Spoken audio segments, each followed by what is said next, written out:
नाज़रीन इकराम, अफगानिस्तान और पाकिस्तान के दरमियान होने वाले मुज़ाकरात बेनतीजा ख़त्म हो चुके हैं।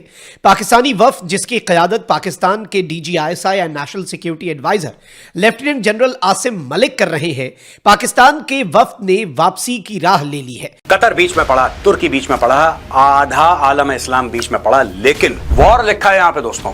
जो मीडिएटर्स हैं, जो सालिस हैं, कतर और तुर्की, इन दोनों ने भी अपने हाथ खड़े कर दिए। और उसके बाद ये भी इत्तला थी कि स्पिन बोल्देक जो हमारी सरहद है वहाँ पर कुछ कशीदगी भी हुई है। दोनों जानिब से एक दूसरे पर इल्जामात आयद किए गए हैं। फिर से ड्यूरन लाइन में जंग शुरू हो गई और तालिबान ने एक खास जगह पाकिस्तान के ऊपर हमला कर दिया।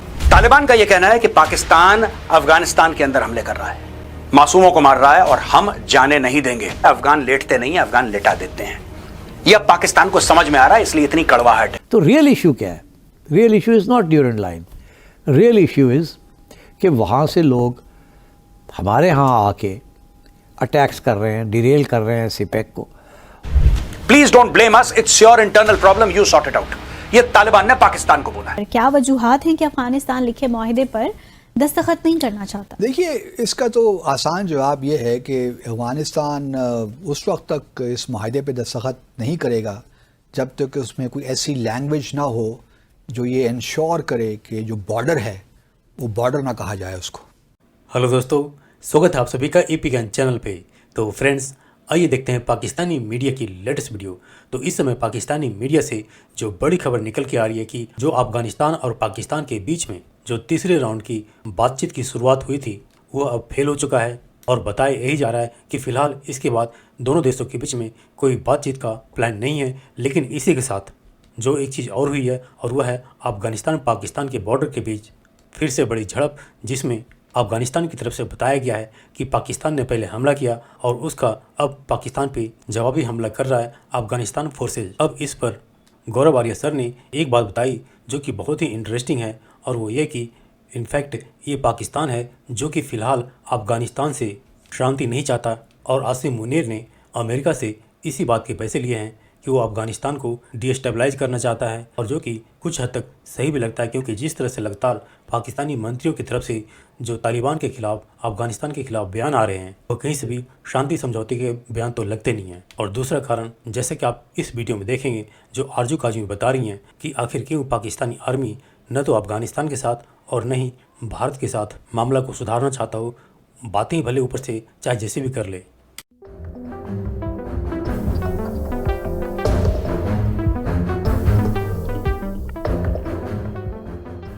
जी हाँ, अफगानिस्तान और पाकिस्तान के दरमियान जो बातचीत चल रही थी, जो डायलॉग का सेशन हो रहा था, वो खत्म हो गया है। जी हाँ, कहा यह जा रहा है कि दोनों कंट्रीज ने आपस में बैठे बातें की उन्होंने इस्तांबुल में, लेकिन उसके बाद रिजल्ट कोई नहीं निकला। और जी अब ये बातचीत खत्म हो गई है, यानी कि ये जो मुज़ाकरात या ये डायलॉग जो चलाए गए थे, जी हाँ, वो फेल हो चुके हैं। और दोनों कंट्रीज एक दूसरे के ऊपर इल्जाम लगा रही हैं, यानी कि अफगानिस्तान कह रहा है कि जी पाकिस्तान टेररिज्म कर रहा है, पाकिस्तान कह रहा है कि जी अफगानिस्तान टेररिज्म कर रहा है। और उसके बाद ये फैसला हुआ कि जी ये मैच इधर ही ड्रॉ कर दिया जाए, यानी कि दोनों में से कोई किसी की बात नहीं माना। और ऐसे में ये डायलॉग जो है वो किसी नतीजे पे पहुंचे बगैर या कोई रिजल्ट लाए बगैर ही फेल हो गए। अब वो बात करते हैं कि जी अब अगर ये डायलॉग फेल हो गए तो फिर आगे क्या होगा? आगे क्या होगा? मुझे लगता है आगे कुछ ऐसा होगा कि भागो। जी हाँ, अब जो है वो भागना पड़ेगा, क्योंकि जाहिर है कि अफगानिस्तान वालों को तो आपको पता ही है जी, जब वो अपनी नहीं सुनते तो वो हमारी क्या खाक सुनेंगे। कहा यह भी जा रहा है कि अफगानिस्तान का ये भी कहना है, अफगानिस्तान की तरफ से ये ब्लेम भी लगाया गया है कि असल में जो डायलॉग फेल हुए हैं या जो मुज़ाकरात आगे नहीं बढ़ पाए या कोई रिजल्ट नहीं निकला, उसमें अफगान तालिबान का कहना यह है कि ये पाकिस्तान की वजह से हुआ। पाकिस्तान कह रहा है नहीं, हमारी वजह से तो नहीं हुआ। बहरहाल इल्जाम वही है जो भारत हम पे बार बार लगाता रहता है कि जी हमारे यहाँ से टेररिज्म होती है भारत में, और हम कह देते हैं कि नहीं जी ये तो आपने खुद ही कराया होगा।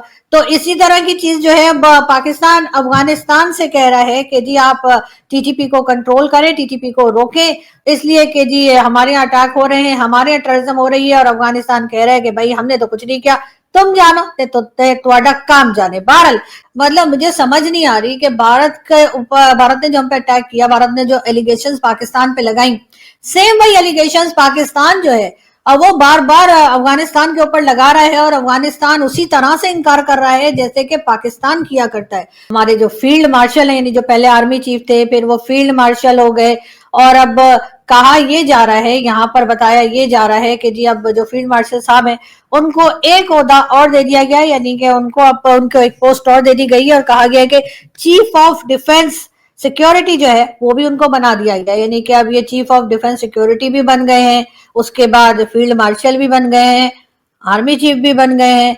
और अब कहा यह जा रहा है कि जो फील्ड मार्शल वाली पोस्ट है वो सारी जिंदगी के लिए होती है। और दूसरा ये कि 29 नवंबर को जो है वो हमारे जो फील्ड मार्शल साहब हैं या आर्मी चीफ हैं या अब तो खैर चीफ ऑफ डिफेंस सिक्योरिटी भी हो गए, इनका जो रिटायरमेंट का दिन आ रहा था 29 नवंबर को, तो कहा यह जा रहा है कि गवर्नमेंट ने उस में चेंजेस लाकर उस ओहदे को जो है वो 3 के बजाय 5 साल का कर दिया, यानी कि अब ये रिटायर होते हुए भी दिखाई नहीं दे रहे। तो लेकिन अभी जो 3 पोस्ट ऑलरेडी दे दी गई हैं उसके लिए मुझे तो लगता है सीधे सीधे बादशाह सलामती क्यों नहीं बना देते आप लोग, इसलिए कि ये पाकिस्तान ही आपको ऐसी कंट्री मेरे ख्याल दुनिया में दिखेगा जहां पर के लोग रिटायर नहीं होते, रिटायरमेंट की बिल्कुल उनको शौक नहीं होता, उसके बाद सारे काम उसी अपनी पोस्ट के साथ साथ करते हैं। अब ये देखिए डोनाल्ड ट्रंप के पास भी पहुंचे थे रेयर अर्थ मिनरल्स लेकर भी, और मतलब क्या क्या करे बंदा, मतलब आलू प्याज भी बेचे, साथ में आर्मी चीफ भी है, सामने पता नहीं क्या क्या है।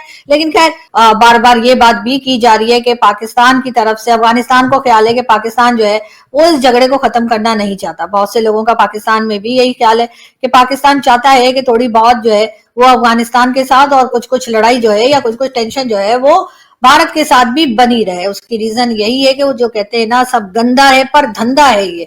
जी हाँ, बात सारी वही आ जाती है कि लड़ाई झगड़ा रहेगा तो तभी तो डिफेंस बजट बनेगा, तभी तो ये कहा जाएगा कि भाई अगर इनको रिटायर कर दिया तो फिर क्या होगा। जो कहा जा रहा है कि जिस वक्त 2019 में भारत की तरफ से अटैक किया गया था तो उस वक्त के जो आर्मी चीफ थे यानी कि कर्नल वो जो जनरल बाजवा जो थे उनको जी बना दिया गया था, जनरल बाजवा को भी एक्सटेंशन मिल गई थी।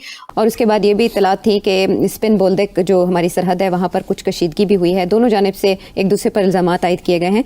मगर जो बात असली बात है जो कि वो ये है कि हम कहते तो रह गए कि ये बॉर्डर है, मगर अफगानिस्तान कहता रह गया हम नहीं मानते इस मौके इसको। वो तो इसका ये मतलब है कि नॉर्दर्न अलायंस की गवर्नमेंट हो, करज़ई की गवर्नमेंट हो, गनी की गवर्नमेंट हो, कम्युनिस्ट की गवर्नमेंट हो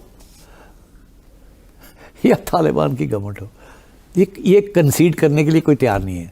तो रियल इशू क्या है? तजारत भी हो रही है, आ भी रहे हैं लोग, जा भी रहे हैं, तो रियल इशू क्या है आजकल? Real issue is not Durand line, real issue is कि वहाँ से लोग हमारे यहाँ आके अटैक्स कर रहे हैं, डिरेल कर रहे हैं सीपैक को और डिरेल कर रहे हैं हमारी स्टेबिलिटी ऑफ आवर कंट्री, और इसमें इंडिया का हाथ है। ये है रियल इशू। मगर साथ साथ ये भी है कि पाकिस्तान को अपनी लेवरेज रखने के लिए पाकिस्तान के साथ, ताकि ये हमें डोमिनेट ना कर सकें, ये हमें ब्लैकमेल ना कर सकें, ये हमें धमकी ना दे सकें और ये हमें तंग ना करें, तो हमें भी कुछ लेवरेज रखनी चाहिए। प्रॉब्लम ये हो गया कि वो लेवरेज जो है वो इतनी ख़तरनाक हो गई है अब कि it is creating real problems for Pakistan. तो इसलिए आई थिंक आपने अभी जिक्र खुद ही किया आयशा के साथ साथ झड़पें भी हो रही हैं और मैं समझता हूँ ये चलेगा, ये रुकेगा नहीं, ये बातें फेल हो जाएंगी। कोई मॉनिटरिंग मैकेनिज़्म बन भी जाता है तो इम्प्लीमेंटेशन नहीं होगी।